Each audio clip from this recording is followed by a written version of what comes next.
is a struggle, and sometimes being able to recognize what, you know, keeps you off kilter helps you get back on track again. I've been a psychologist for 23 years. I'm almost finished with my doctorate, so I'm doing my dissertation right now. It's on the correlation between anti-inflammatory dietary interventions and major depressive disorder. Carnivore, this is not going to be good for me. This can't be healthy. I was really worried about going just straight carnivore, what that was going to do to my heart, to my blood pressure, all these things that you hear, right? It's going to be very, very damaging. But I did it. When I got my blood test back the first time, he was like, he's a vegan, by the way. And he's like, your blood work is way better than mine.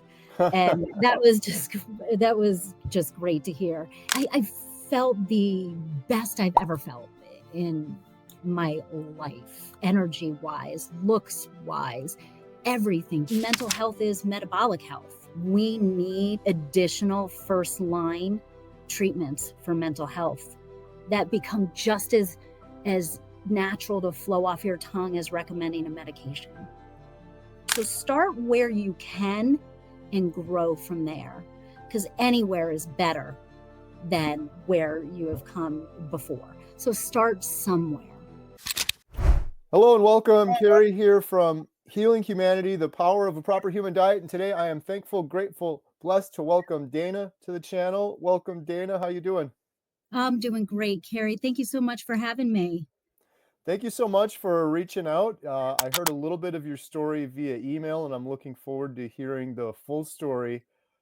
If we could maybe start out by, could you tell us a little bit about your background and I guess what led you to carnivore diet?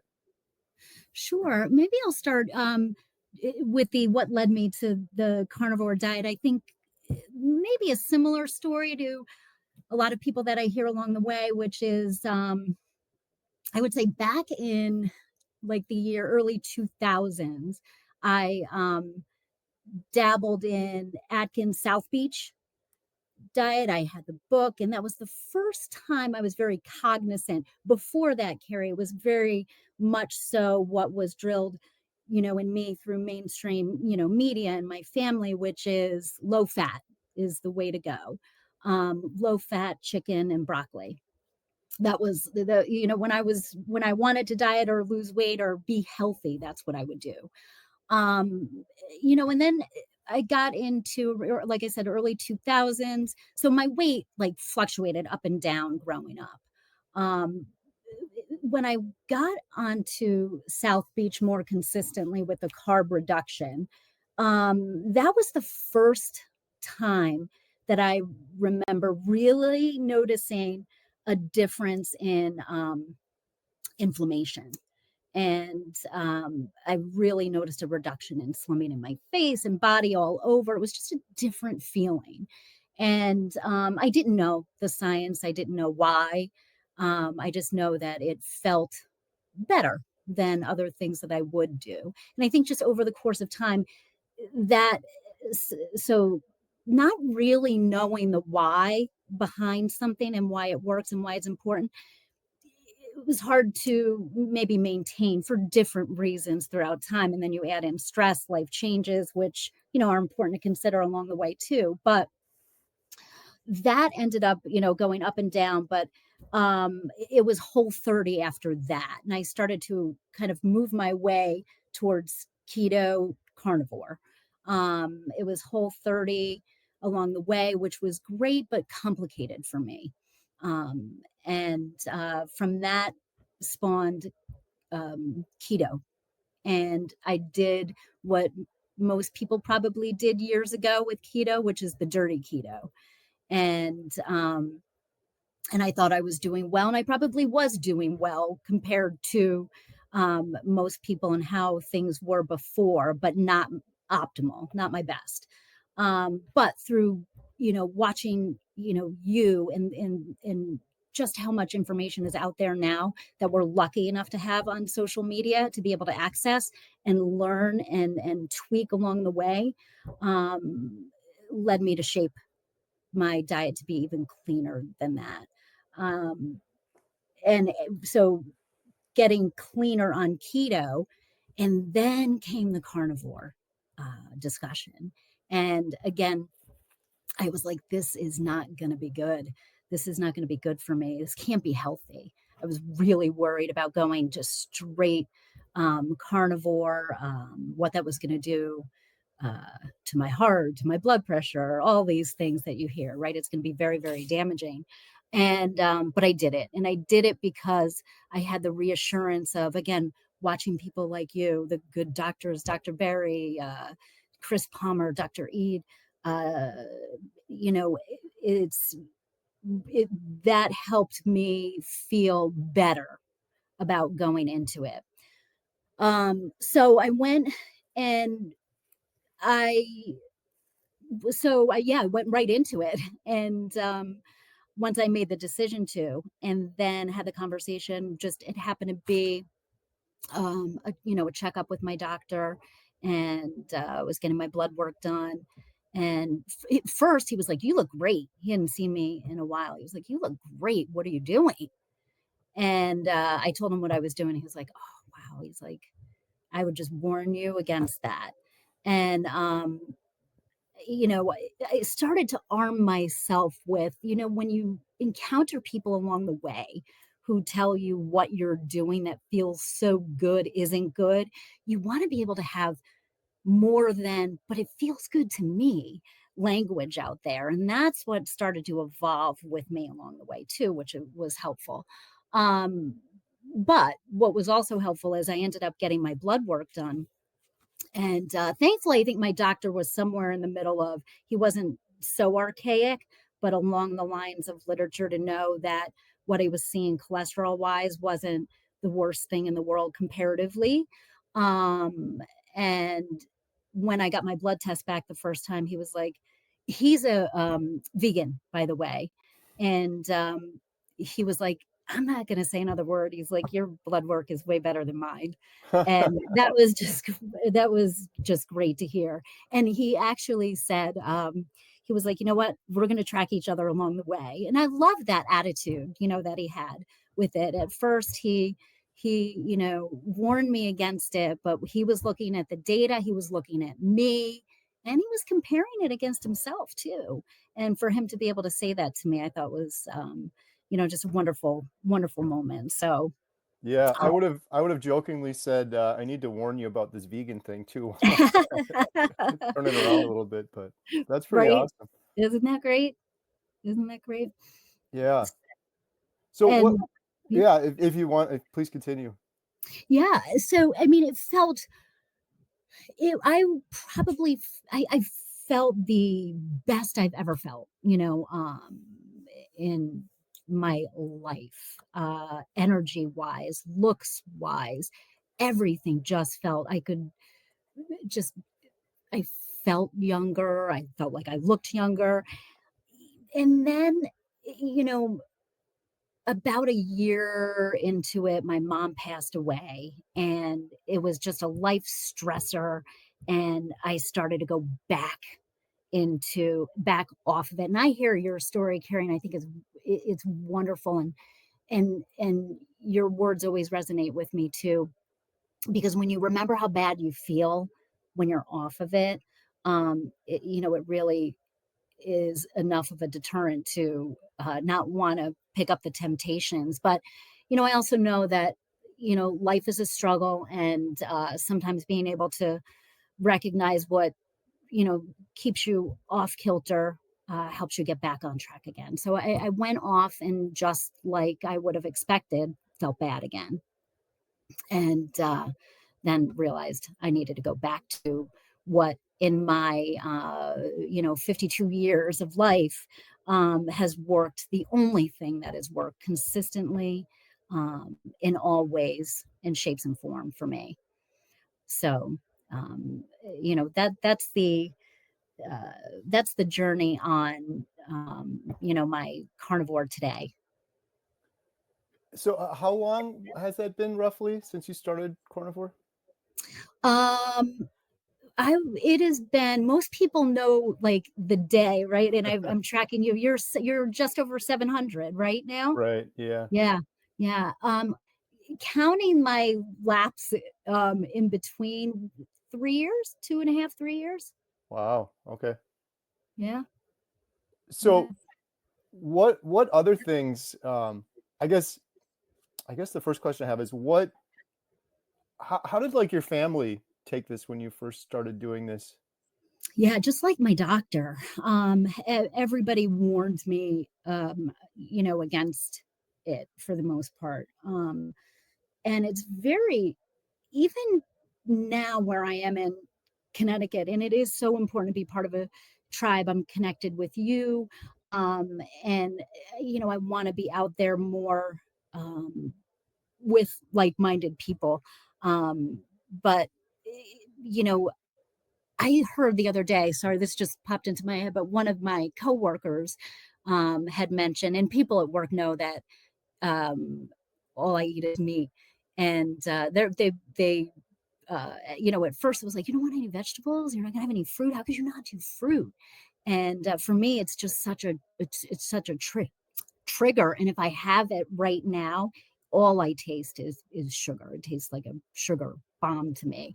But when I'm at work, you see, or anywhere, it's people are feeding themselves every hour on the hour. And I'd say with this, you're so stabilized that you don't have those up and down hunger cravings. And people will see me not eat all day and they're like, aren't you hungry at all? And I'm like, no, not really. And that's also something so very different from before carnivore is wanting to eat all the time. But to your question, what are people, how was that reaction? Was uh, nervousness about going just straight on carnivore and confusion of how I can't eat anything other than meat, and they can't live without vegetables or fruits. And it's um, a lot easier. I'm also, Carrie, very regimented person too. And I can eat, you can have a lot of variety on carnivore, but I could eat a steak or two every day, New York strip or ribeye, and just be happy doing that. But so that works well for me. But 98% of the people around me, just question how you can have a diet without fruits and vegetables and Right? treats, Yeah. right? I think a lot of us experience that too, and it's sometimes it's frustrating, but I think sometimes it's just people more so maybe thinking about themselves, like, well, second guessing, maybe I shouldn't be eating these things, or I don't know. Mhm. It's interesting. It's weird because that's it right there. It's just weird. It's kind of Yeah. unusual because most people are eating all of those things, and you're not, and I'm not. So Mhm. it Mhm. brings up questions from people, but And the more conversation it does, and the more conversation, and the science, thankfully now we're getting into more robust science and more specific science that will hopefully shed a lot of the misnomers and misbeliefs in the past that have led us all to believe the things that are solely good for us. So I think we're lucky, in that way. Professionally, like I said, I've been a psychologist for 23 years, a private practice of my own for a couple of years because I want to eventually kind of segue into that fully.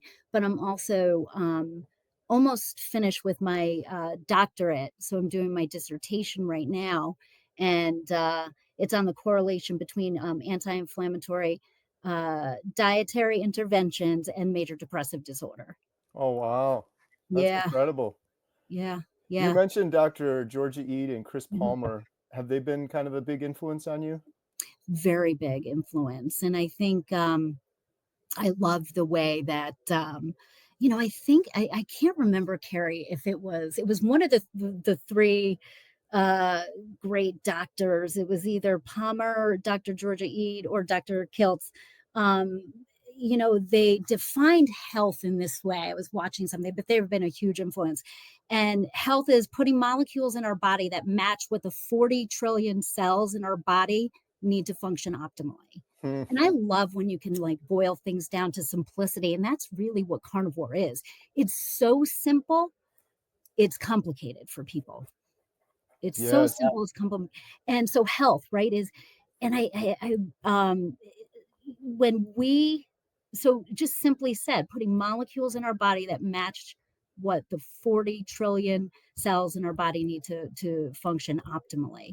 And Dr. Georgia Edith said beautifully too once that, with all of those cells in our body, do you think they all need something different to function optimally? Right. No, that would be crazy. That would be insane.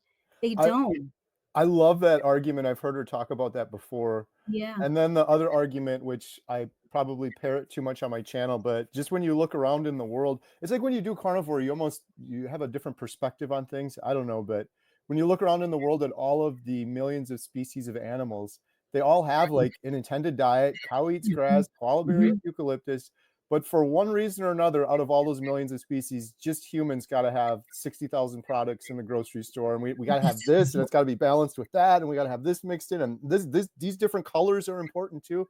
It's just crazy. Right. It doesn't make any sense. You're right. It's complicated. And you beat this drum a lot too, which is so important. But the further we get away from, natural, Yeah. more sick we become. And I think again that's that straight line to simplicity. And again, it was like Dr. Eid or Dr. Kilt who had said, we lose and rebuild over 600 billion cells, right? Which means, we're a process. So the food, right, is, and I like this analogy, is the molecular substrate to like the 3D print to a functional or dysfunctional body tomorrow. Mm, And it's just that. It's what we put in our body today, right? Simply to feed those 40 trillion cells what they need most optimally, yeah. because we shed 60 billion a day. It makes our optimal, body for tomorrow. Um, Absolutely. Yeah, the whole natural thing, that was a big epiphany into carnivore for a while because like you, when I started carnivore, this is insane. This is crazy. I'm gonna have a heart attack. And for me, I'm like, I'm just gonna do this for 30 days and then I'm done. But then at one point I realized like the system is so broken and so messed up, even the fruits and vegetables, that this is the most natural thing we could possibly eat. I don't think that could even be disputed. People would argue vegetables, but vegetables with pesticides, glyphosate, defense mechanisms, all the issues that come with those. I don't think there's anything cleaner if you're eating good meat, the good quality ruminant animal meat. There's nothing more natural than that. But yeah, Absolutely. have you had other sort of changes in perspective now that you're carnivore when you look around in the world? Ooh, almost in, I feel like almost in many, many areas. I mean, just I think it's carnivore. I think it's been doing my dissertation, and the two of those going really hand in hand in learning how to really effectively evaluate research and news.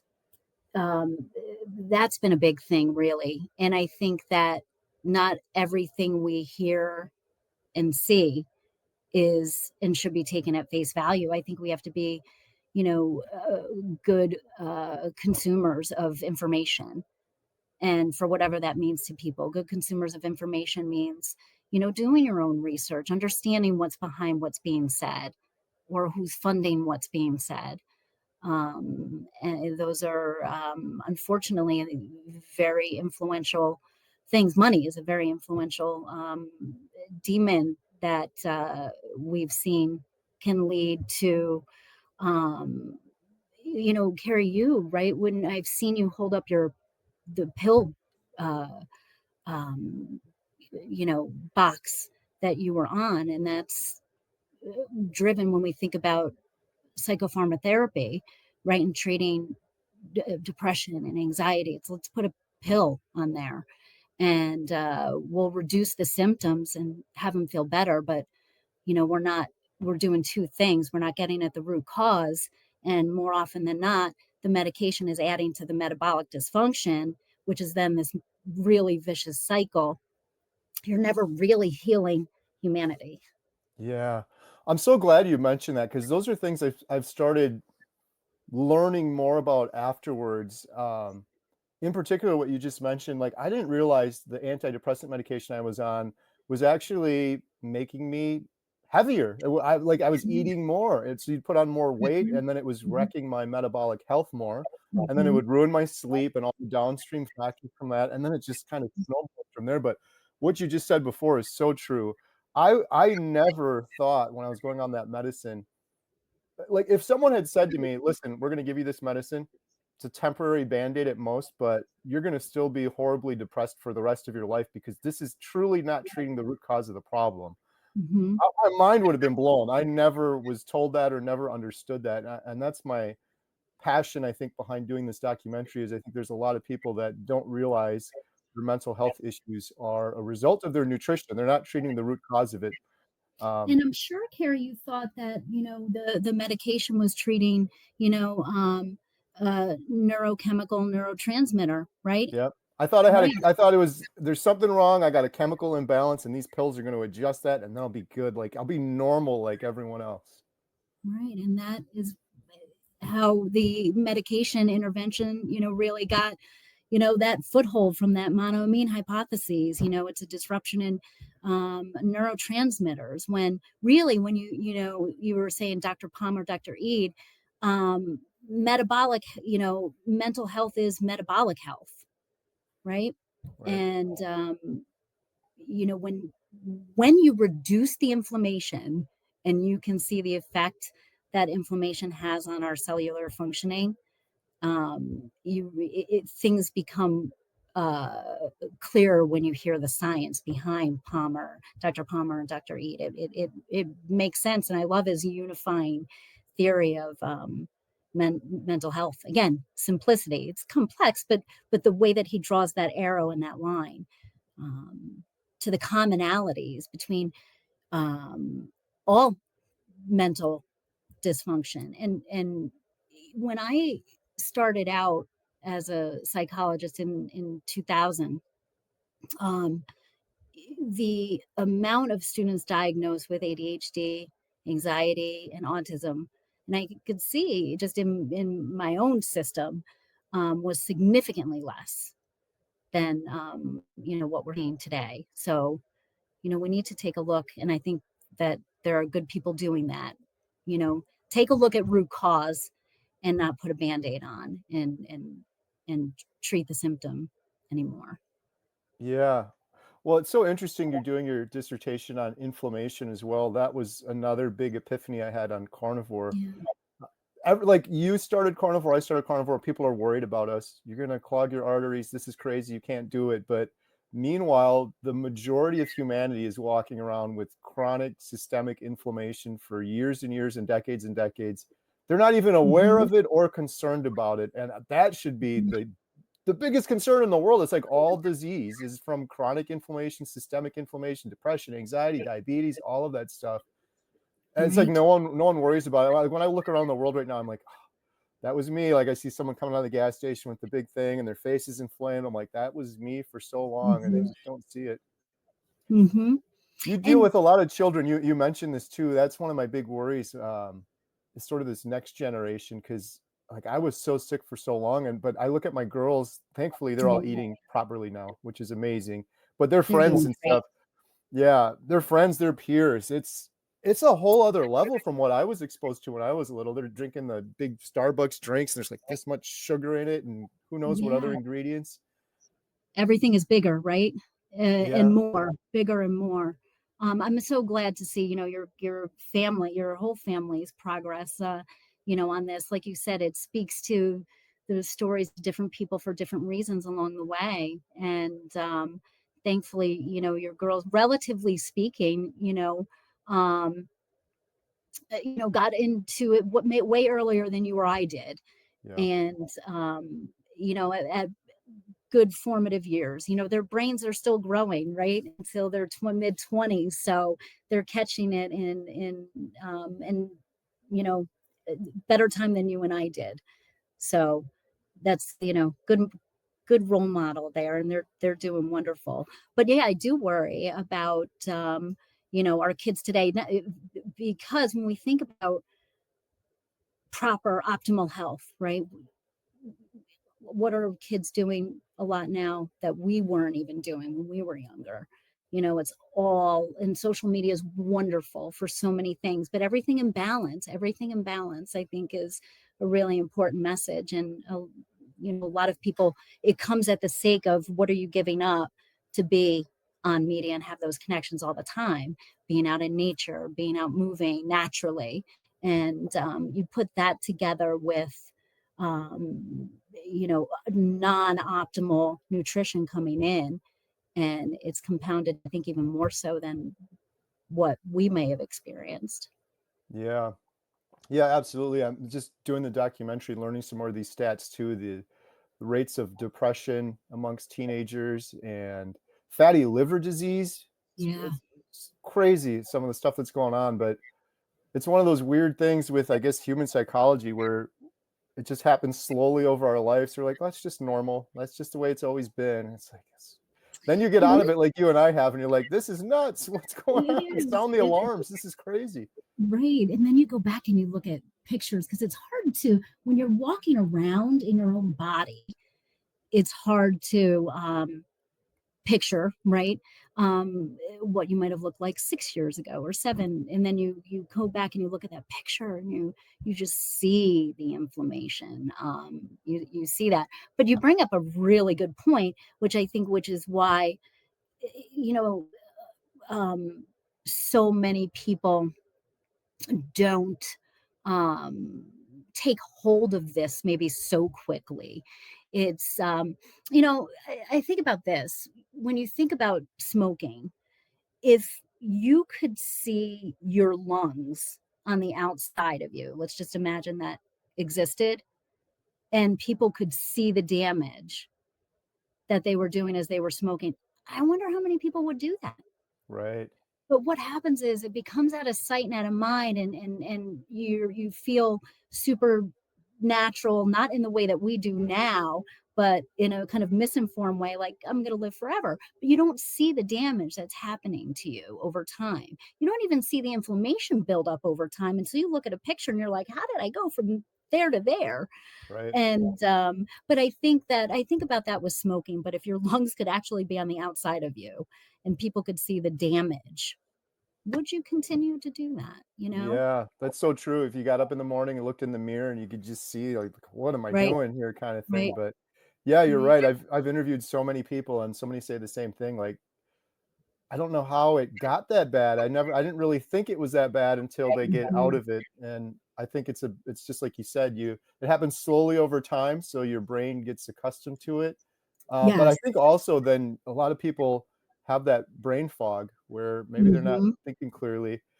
Did you notice any changes like that for yourself? I always ask people that about brain fog or cognitive ability or your clarity after doing carnivore.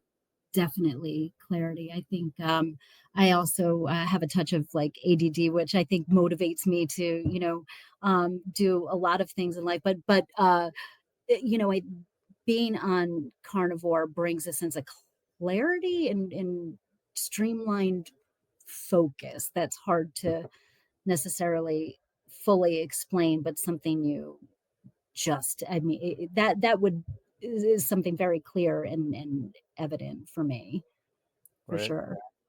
And what you were saying before too is such an important piece to, uh there's such a psychological connection between food and eating, which I think is also why it's hard to, when you're on carnivore, you can remove that. You can kind of strip that away. And I grew up in a Italian family, and everything revolved around food. And the more it was, I have an older brother, and it was like a rite of passage in my Italian family for my brother. Look at my brother ate, like, this big plate. Look, let's give him another plate. Look, he's growing. This is wonderful. My grandmother loved it. My mother loved it. Let's feed. More we feed, the better we feel. um and the better we are and the more love that is. And and everybody, I think, is working with the best information that they have. I don't think my parents were, definitely were not out to harm me, but that's what they grew up thinking and feeling, love and health was. Being able to eat 4 plates of pasta, that's great, good job with that. And we come to know very different now. And I'm a mom myself, and I don't necessarily, I can see it differently now, and try to have my kids eat in a better way than I did. It's not easy with kids, especially because we don't live in this bubble of just being in our house. They're exposed to, again, people. I'm older, so it's easier to have conversations with adults when they question maybe why you're only eating a certain way. So again, the good work of, that Emma and your daughters are doing out there is really helpful for our kids because they need language, Right. and community too. Quick interruption. Did you know we have an incredible membership site for you called healinghumanity.life? We have a special offer going on right now. Learn more at the link in the description. We have courses, we have expert Q&As with the good doctors. We even have a Healing Humanity Heroes Zoom call once a week, highlighting real heroes that will inspire you on a path to healing. The community is wonderful. We're going to be implementing a buddy system so you can be held accountable, recipes, all sorts of great stuff to help you on a path to healing. Learn more at the link in the description below. Yeah, community is a big part of it for sure. The whole Italian family thing, I didn't grow up in an Italian family, but it made me smile a little bit because that was part of my downfall. When I was a teenager, my first job was at an Italian restaurant, and Oh, I was a dishwasher, pizza maker, and then a cook. So I have prepared so many and eaten, by the way, so many Italian meals. You're right, though. It's a tricky thing. It's like mhm, our food is kind of like to show our love. Like grandma with the kids over here, have some cookies, have some cake, or something like that. It's just mhm, you can't mhm. fault them. It's always been that way. But That's right. And it's yeah, so deep rooted that it's very hard to start to have conversations, and I try to do that more and more in my practice, working with individuals and in therapy, like all of the doctors say. You've heard time and time again, you have patients coming in, and they come in week after week, and you do the good work, with science-based strategies and cognitive behavior therapy. But listen, I say this to all my clients. When we're in therapy, we're together an hour a week, so is a lot of time in between the when you see me one week till you see me the next. So a lot of the work that for change needs to happen in between. And that comes with, yes, some of the ways of restructuring your thinking, but trying to begin the conversations of just what is optimal health and the pillars of health, like nutrition and sleep hygiene and things of that nature. People get very dogmatic and really rooted in their beliefs. And I think food has, for many people, so many different facets of connection for them. It's it's psychological, it's generational, yeah, but we need to continue to have these conversations so that um, and the work that I'm doing in my dissertation is we need additional first line um, treatments for mental health that become just as natural to flow off your tongue as recommending a medication is to yeah. recommend at least a dietary look and intervention. You're right. Dr. Kilt said this before. He said, getting someone to change their diet is like getting someone to change their politics or religion. It's really, really hard. Yes. But on the flip side, with like the mental health side of it, I think back to when I was just so hopelessly depressed. I would have given anything for another tool, or even like, here, just read Brain Energy, read this book or something. Right. So has your practice kind of changed as you've gone down this road more? And because you said you've been doing it for a while, but now you're doing carnivore for a couple years. Yeah, yeah. In school, so part of my job working with kids in school runs the whole gamut. I do psychological evaluations and testing, counseling, social group, consultation, things of that nature. But one of the things I think that's important, and when you're doing a psychological eval, you do a background, developmental history. And one of the things that I think is really important, trying to incorporate that more and more, is so I look at sleep, the child's sleep hygiene, birth, developmental milestone achievement, things of that nature, but starting to incorporate, what is nutrition like? What does their diet look like? So that we can at least start to have those discussions. I think this is a conversation that is, you're not going to, storm the castle so much as you are going to open the door a little bit more and more and more, and work your way in to the house that way. Right. um Plant the seeds. yeah, yeah, yeah. So has it changed? It's changed in the way that you know we offer additional information, I think, to to clients, and have that other, that nutritional piece be an important pillar of focus. And sometimes it takes longer for people than others, but usually I don't get anybody that is totally resistant to it. I try to find out where they are on the line of being open to it and then meet them where they're at. Hmm. You mentioned sleep hygiene. I imagine with children and that you're working with, that's probably a much larger issue, like we were talking about earlier, for you and I or other people with all the screen time and things like that Mhm. that's going on. It's like you were saying earlier, it's just another sort of escape from natural, but that's a big one as well because your sleep gets messed up and then you have all these downstream effects from that. Absolutely. Absolutely. And that can be, again, hard for people, or and kids to fix too. I mean, a lot of kids can't, if they're having struggles. I'm usually finding there's some type of screen time connected to it. Either they're too much on so they can't come down off of it, or on right before, or I mean, there's different reasons. But when sleep is another important factor when we're talking about, you know our most optimal health. Sleep. Uh, Dr. Andrew Huberman talks a lot about um, light exposure to help the circadian rhythm. That's information I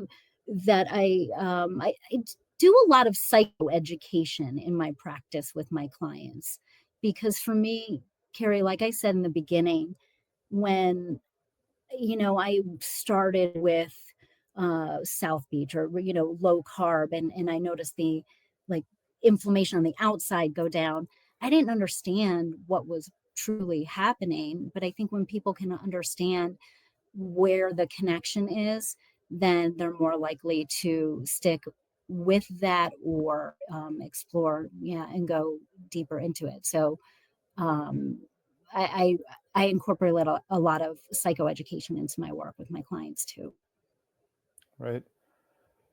Do you feel like you're going to be doing this carnivore thing for the rest of your life? I do, I do. I don't, might I slip up here or there? Hopefully, I try to, eliminate those, but I think I've learned how to uh, jump back in, and what it feels like to slip up. But I think that also just speaks to the importance of making sure, you know, nutrition is a huge component, but also making sure, your stress management, right, is well, because there are always going to be things that are going to rock our boat a little bit, and it's how we respond to that. And I think that goes back to some people with food. If you've grown up with food being a comfort medicine, then that you can unfortunately fall back to that. So it's important about stress, looking at stress management, um, uh, sleep hygiene, nutrition intake. And I think those are, like, really three of the big bases there. But I do see it. And, as I was saying to you, I think in the beginning, um, it's important, I know I, get clips of the documentary, and I think it's just such great work again that you're doing. I can't wait. I'm sure, like so many people, to see how this comes out. And I really love to hear how you're want to continue this on with the mini series, the mini episodes focusing on mental health, focusing on different areas, cancer. It's so important that it keeps going, and I'd love to hear that vision of yours. And and I've been thinking a lot myself too. How can I help? How can I help in the therapeutic world more than what I'm doing? And when you're working as a therapist, and I have a couple of other therapists that I supervise as well, but it's still very much a one-on-one situation. And again, community and group and message. I think it's important to further get the message out there as much as we can. Oh, yeah. Well, I appreciate all of that. I'm really excited for the series and more. The whole reason for the documentary was just the depression, mental health component. And then I Mhm. started realizing, wow, people are fixing all sorts of other things. So we've got to talk about diabetes and fertility issues and cancer and all these other things. But almost everyone in the documentary had some sort of mental health component. The Mhm. series I'm excited about because we'll probably have several. There's so many more stories coming out of the woodwork of people just overcoming clinical depression, bipolar 2, PTSD, all of these things. So we'll probably have several episodes on that. What I'm hopeful for is that people, yourself included, just anyone watching this that has a loved one and they're thinking about it, but they're like, they could never wrap their brain around carnivore. It's crazy. Well, here's maybe an episode you could watch of a bunch of people that have bipolar disorder type 2, just like you have. Here's what Mhm. they did. For whatever it's worth, maybe it'll inspire you, because I don't think you can change anybody, but you can plant the seed. You can inspire them if they can see someone else that's kind of in their shoes going through that. So that's the thought there. But the crazy epiphany with this whole documentary is we've filmed 45 interviews, and Mhm. many of them were just like, this person has type 2 diabetes, this person has Parkinson's, but almost every single one of them had some sort of mental health issue, usually anxiety or a little bit of depression or PTSD. And like every single one of them overcomes it by fixing their metabolic health, like every single time. And it's different for everybody. I don't want to oversell it. I was very fortunate that it happened pretty quickly for me, but there's so many people I talk to that they have this weird phenomenon around 3 weeks. Not that their depression's gone in 3 weeks, but they have this whoa moment where it's like, I feel better than I have my whole life. I don't know what it is. The sleep is better, my mood is better, and their stomach feels better, probably because they're getting over some of that inflammation and they're healing some of their wrecked gut. But it's really encouraging. So I really appreciate your nice words there. I'm looking forward to definitely sharing all of that more. We're on the home stretch now, so we're Yeah. almost we're almost there. And Dr. Eid, who we talked about earlier, is a huge part of the documentary. I love Chris Palmer too. I'm hoping we can get him involved as well. I just haven't had the opportunity to interview him yet, but she's a huge part of the whole story. She's been great. Did you see her on the um I think Diary of a CEO she was on recently? That was She another, knocked it out of the park. didn't Yeah, it she? was She so really good. did. That And was that's a great. huge platform, going to reach so many people. It, The it was it is great. And I watched the whole thing, but I loved the um I'm sure you recall this, the conversation about fiber. Yeah, And he was like, but what about fiber? We need fiber. And she just had such beautiful ways of explaining herself in that interview, and such great information, but reaching a lot of people, which is wonderful. yeah, yeah. She's incredible. It's so funny. Like, we interviewed her in Florida a couple months ago, and she got quite emotional because I asked her. I said, "What's it like now if you help someone and they change their nutrition and they heal?" She started crying. She said, it's the Mhm. most amazing feeling in the world." And I think Mhm. for her, it was kind of a little bit of frustration that she went Mhm. into this because she wanted to help people, and she went Mhm. down kind of the standard road for a long time. And now she has this, just like you, she has another tool in the toolbox that she didn't have Mhm. before that's really helping people. So Mhm. It's I get that connection when you're working to try to help people feel the best version of themselves, and you're working with them week after week, and it just becomes a process where, you know, you get to a point you're like, "Yeah, I'm not, I don't feel effective. They're not grabbing a hold of it." And when you feel ineffective at what you do at times when that isn't coming across, it's hard. So to actually see the progress when what you do on a day-to-day basis is that help the individual see those drastic life changes that we know can come about and happen. It just feels like such a wonderful vehicle, and I think why, I know that I went into this profession in the first place, right? Which is to help people. And when you actually can see that happen, everything aligns and feels miraculous. Yeah. I don't think there's anything more powerful. You help someone and get them on a path to healing, get a second chance at life. Like I Absolutely. I try not to overhype this, but it's just really just literally saved my life, saved my mental health. Like gave my Hmm. kids their father back. Like I'm present, I'm here in the moment now. And it's not just me though. I've seen the story over and over again from so many others. So I'm excited. I'm excited about the future as we continue to get the word out. Me What too. one other question I had for you is there's a lot of folks that are going to be watching this that maybe are struggling with depression or anxiety, and they hear us talking about carnivore, and like you initially thought, and like I did, that is insane. Carnivore is insane. I could never do that. Have you had any of those conversations, or like how would you approach that conversation talking to someone about carnivore's crazy? However, I'm depressed and I want to do something about it. A lot of times, sometimes I'll say, listen, let's look at what we have tried, right? And we'll go through and list the things that we have tried. And when they start to see like the list of things, this one thing for a short period of time, right? And I think looking at trying it for a short period of time is a good point of discussion, and comparing and contrasting that against some of the other things that they have done and what changes have come about.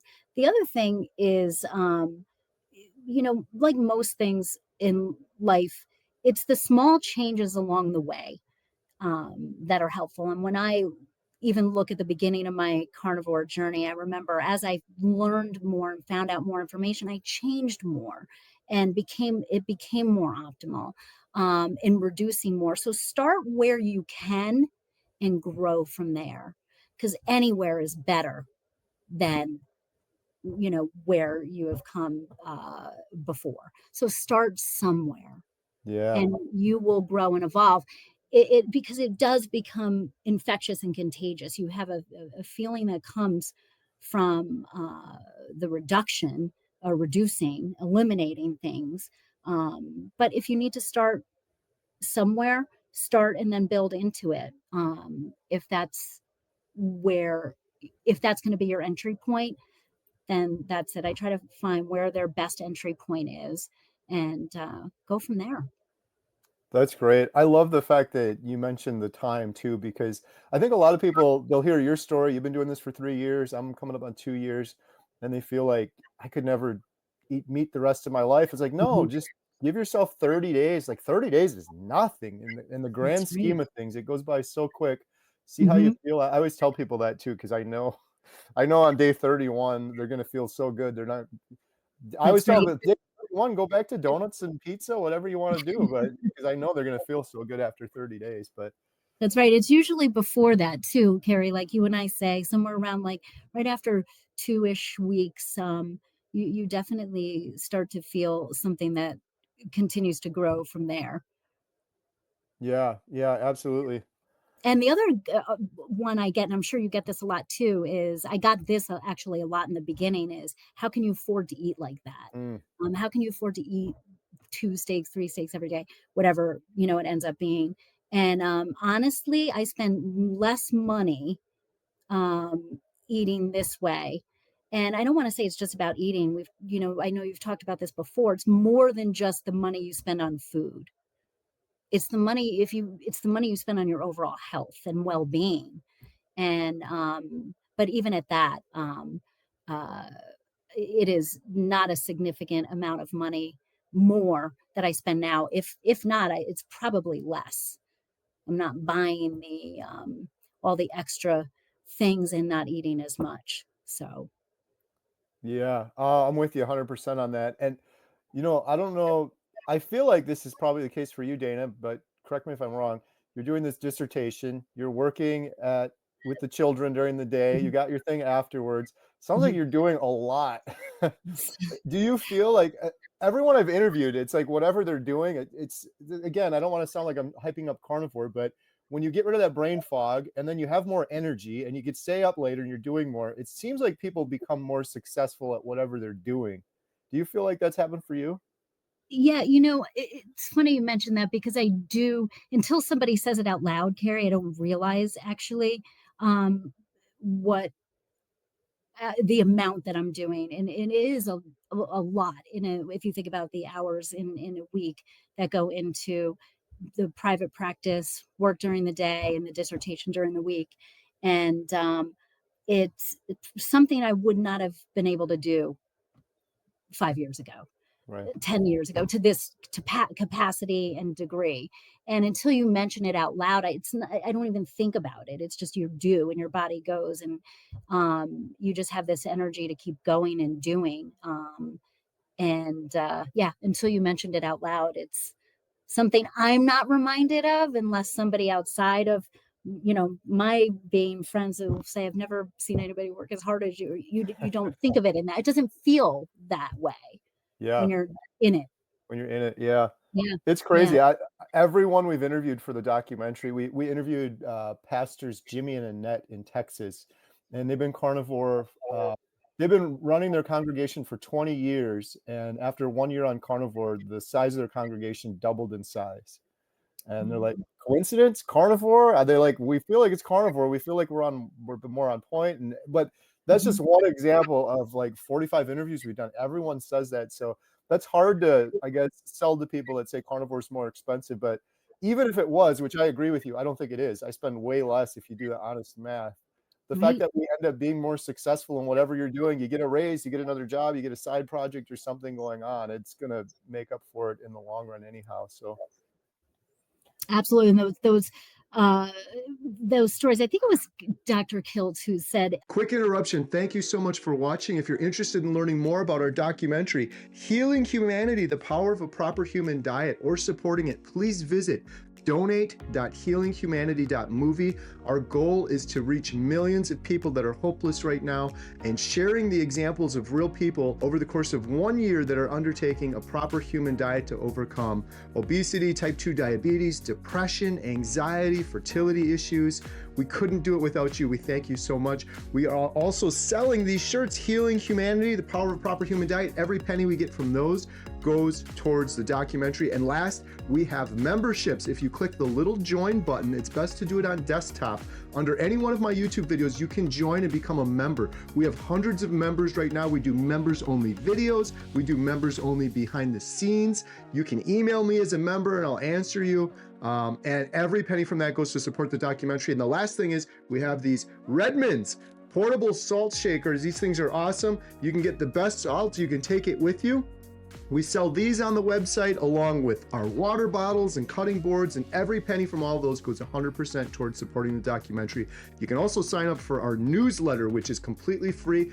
All of these links are in the description below.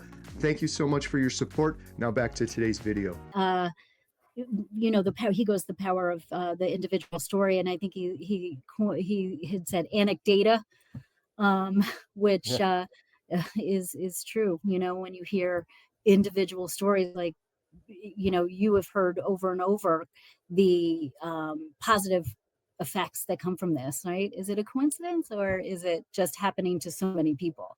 yeah. At what point? I heard Dr. Jordan Peterson said that too. He's like, at what point are these not anecdotes and it's data, especially for him, because he's obviously so popular. Thousands and thousands of people coming up to him like, did that carnivore Mhm. thing, overcame depression, overcame anxiety, lost weight.